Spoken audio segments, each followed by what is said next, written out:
Hello, welcome back to my channel. On today's video, we are going to discuss about the history and culture of Zulu Kingdom. Don't forget to subscribe on this channel while watching this video. The four major ethnic divisions among black South Africans are the Nguni, Sotho, Shonga, Tsonga and Venda.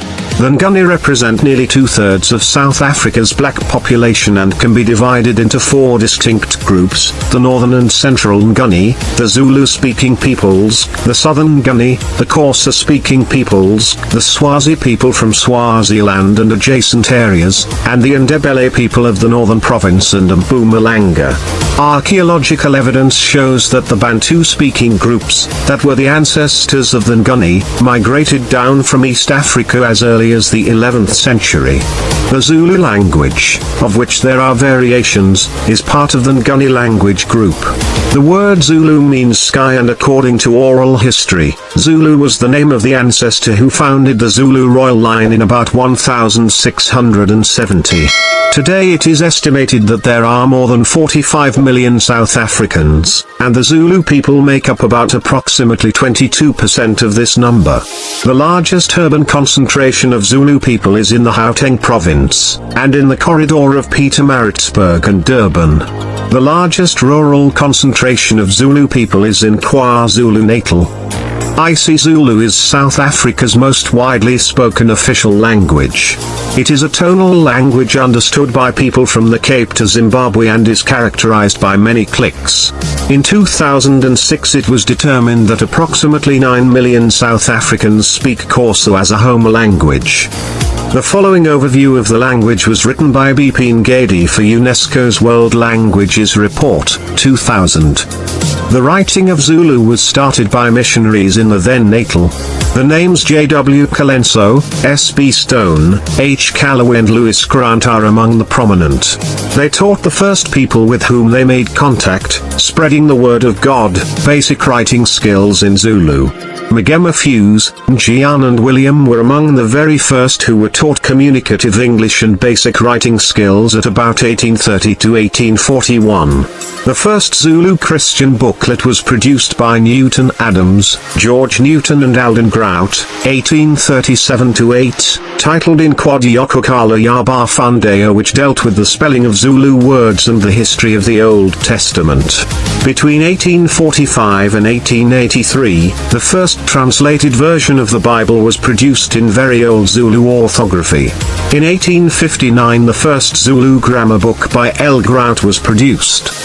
Its oral tradition is very rich, but its modern literature is still developing.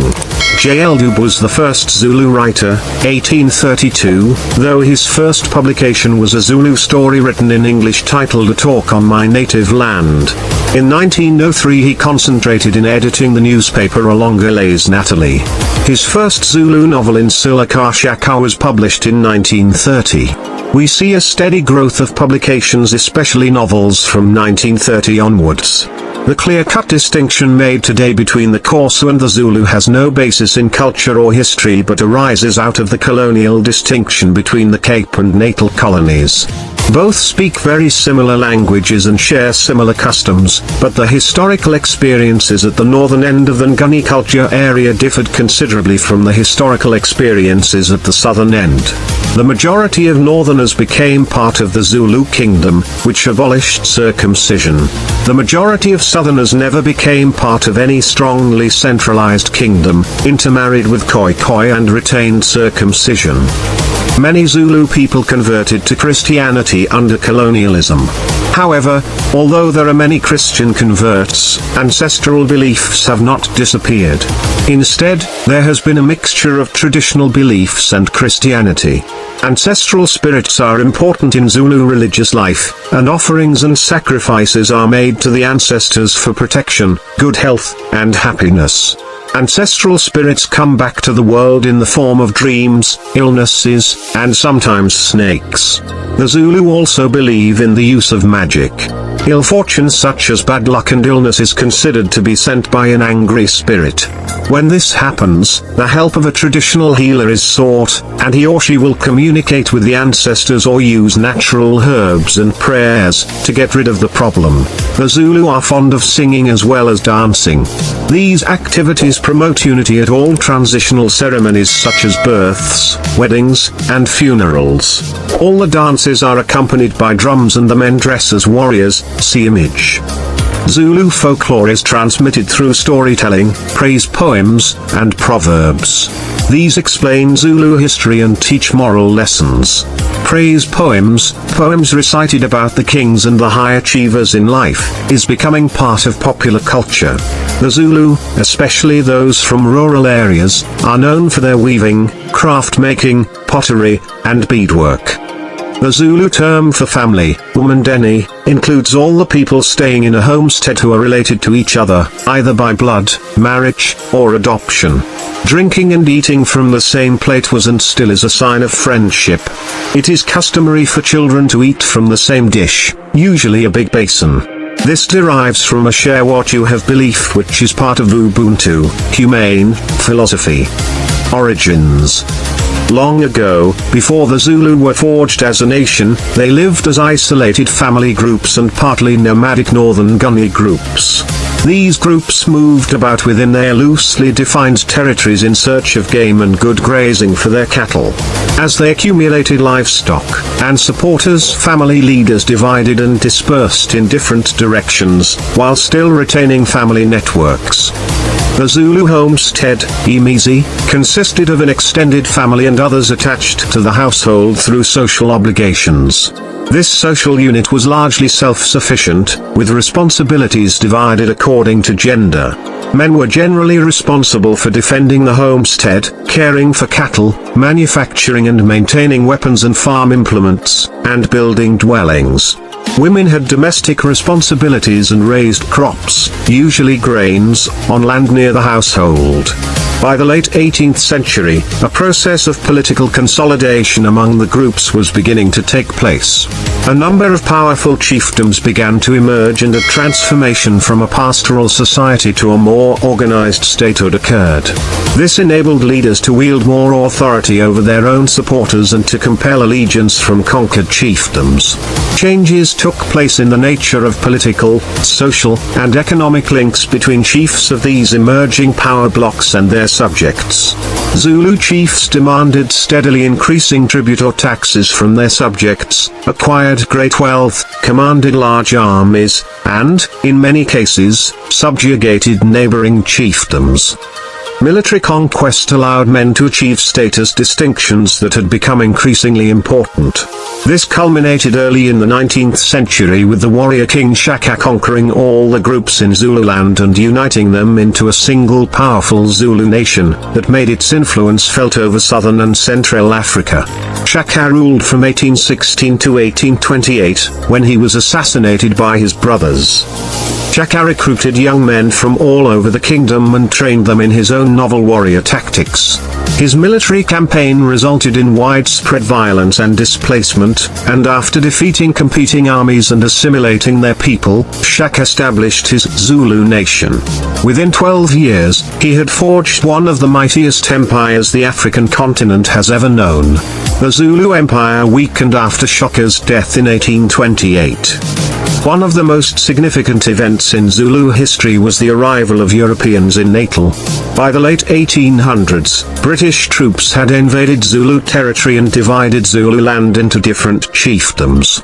The Zulu never regained their independence.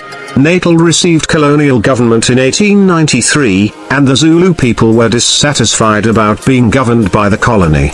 A plague of locusts devastated crops in Zululand and Natal in 1894 and 1895, and their cattle were dying of rinderpest, lung sickness and East Coast fever. These natural disasters impoverished them and forced more men to seek employment as railway construction workers in northern Natal and on the mines in the Witwatersrand. The last Zulu uprising, led by Chief Bambathu in 1906, was a response to harsh and unjust laws and unimaginable actions by the natal government. It was sparked off by the imposition of the 1905 poll tax of £1 per head, introduced to increase revenue and to force more Zulus to start working for wages. The uprising was ruthlessly suppressed. The 1920s saw fundamental changes in the Zulu nation. Many were drawn towards the mines and fast-growing cities as wage earners and were separated from the land and urbanized. Zulu men and women have made up a substantial portion of South Africa's urban workforce throughout the 20th century, especially in the gold and copper mines of the Witwatersrand. Zulu workers organized some of the first black labor unions in the country. For example, the Zulu Washermen's Guild, Amawasha, was active in Natal and the Witwatersrand even before the Union of South Africa was formed in 1910. The Zululand Planters Union organized agricultural workers in Natal in the early 20th century. The dawn of apartheid in the 1940s marked more changes for all black South Africans, and in 1953 the South African government introduced the homelands. In the 1960s the government's objective was to form a tribal authority and provide for the gradual development of self-governing Bantu national units. The first territorial authority for the Zulu people was established in 1970 and the Zulu homeland of KwaZulu was defined. On the 30th of March 1972 the first Legislative Assembly of KwaZulu was constituted by South African parliamentary proclamation. Chief Mangosuthu Gatsha Buthelezi, a cousin of the king, was elected as chief executive. The town of Nongoma was temporarily consolidated as the capital, pending completion of buildings at Ulundi. The 1970s also saw the revival of Inkatha, later the Inkatha Freedom Party, IFP, the ruling and sole party in the self-governing KwaZulu homeland. Led by Chief Minister Mangosuthu Buthelezi, Inkatha worked within the NP government's system, but it opposed homeland independence, standing for a non-racial democracy, federalism, and free enterprise.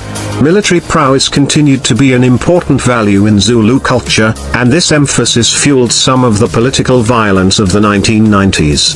Buthelezi's nephew, Goodwill Zwelithini, was the Zulu monarch in the 1990s. Buthelezi and King Goodwill won the agreement of ANC negotiators just before the April 1994 elections that, with international mediation, the government would establish a special status for the Zulu kingdom after the elections. Zulu leaders understood this special status to mean some degree of regional autonomy within the province of KwaZulu-Natal. Buthelezi was appointed Minister of Home Affairs in the first government of national unity in 1994. He led a walkout of Zulu delegates from the National Assembly in early 1995 and clashed repeatedly with newly elected President Nelson Rolihlahla Mandela. Buthelezi threatened to abandon the government of national unity entirely unless his Zulu constituency received greater recognition and autonomy from central government control. Thanks for watching and don't forget to subscribe.